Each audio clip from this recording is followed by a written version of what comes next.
Hi, I'm Lizzie, and just like every other student that I have ever seen, I have severe trouble dealing with stress that is brought by school. This is a topic that I feel like has a lot of different causes and different ways that lead up to it, whether it's not being able to push yourself to work or working yet feeling like you never truly accomplish anything. I would like to address a direction of it that isn't talked about as often, which is a need for academic excellence. In my life, I never really had to worry about whether or not I was talented enough to learn new things, and I also knew that if I had to do something, I'd get through it. I feel like students like me aren't really considered as ones who are affected by such stress because it's easy to say that we somehow managed to beat it, while in reality it feels more like being a slave to it. I may not have had struggle when it came to talent and willpower, but never in my life have I been able to find balance. Ambition and perfectionism are both named as positive traits, and as much as I have experienced all of the great things that they bring, I always sink in too deep, and I fail to keep such traits healthy. To explain this easily, it's not easy to start working when you've never worked in your life. But to flip it around, it's not easy to stop once you give yourself in either.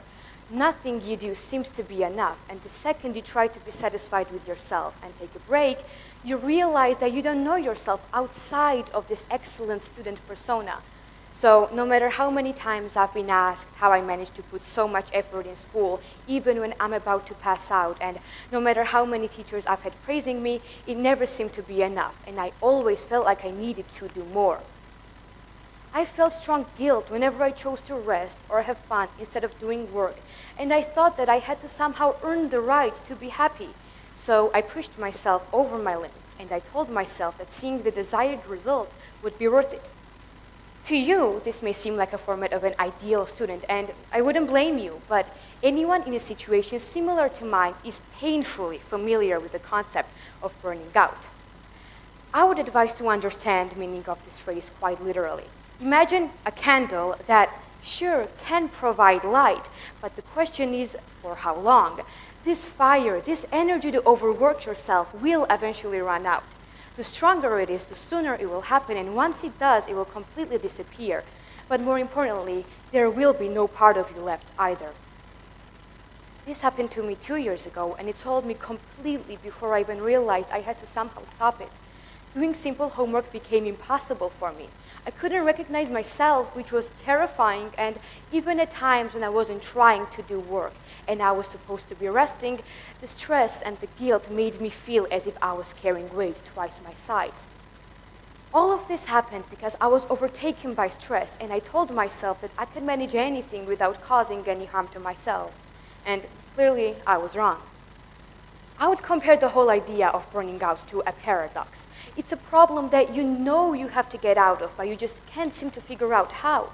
Because of the additional yet agonizing pain that comes once you get stuck, you start to feel more tired, you can't bring yourself to eat healthily, you lose more sleep than you did back when you spent nights working, and you are overall completely drained.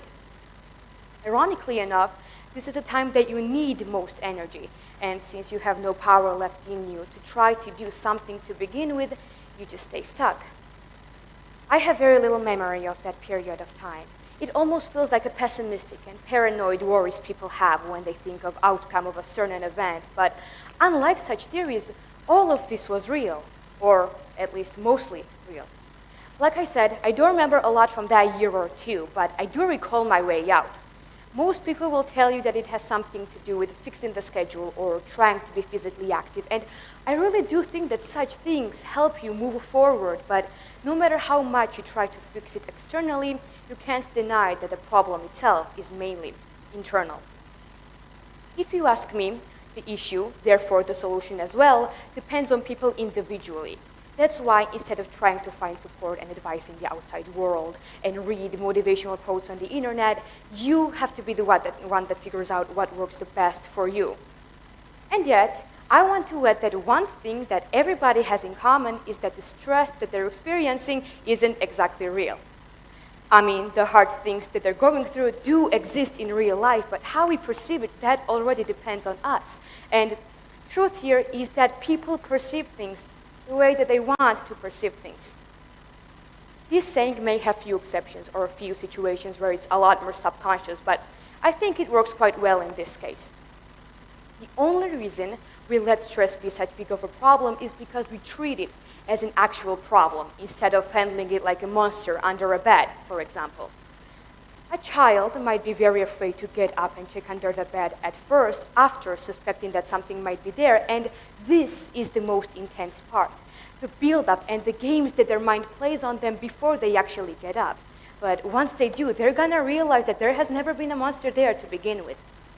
What people are doing instead of getting up and checking is that they sit there completely paralyzed, worrying about just how bad their situation is. Stress is a thing that can influence your entire mindset. It can change how you see pretty much anything. It allows you to be weak, maybe not exactly free, but it gives human mind reason believable enough to step away from a commitment. It gives us an easy way out, as well as a chance to still name ourselves as victims. It is generally a lot easier to give in to the stress than to deal with the thing that you are stressed about. So maybe, without even realizing, we have a wish to listen to this parasite in our head, even though we know it's gonna lead to our downfall. Like I said, stress can easily influence human mind, but to be fair, so can almost everything else. That is precisely why it's so important that instead of things that drain us and make us lose ourselves, we're the ones that keep that control to ourselves. Of course, it is impossible to get rid of anxiety, but it should be understandable that it can be silenced by realizing that it is all in our head. Saying that burning out can be solved just by a change of perspective kind of defeats the whole idea of it being a paradox, and frankly enough, there is no such thing as a problem without a solution, and there has never been. Therefore, paradox or anything of sorts never existed in the first place. Thank you very much.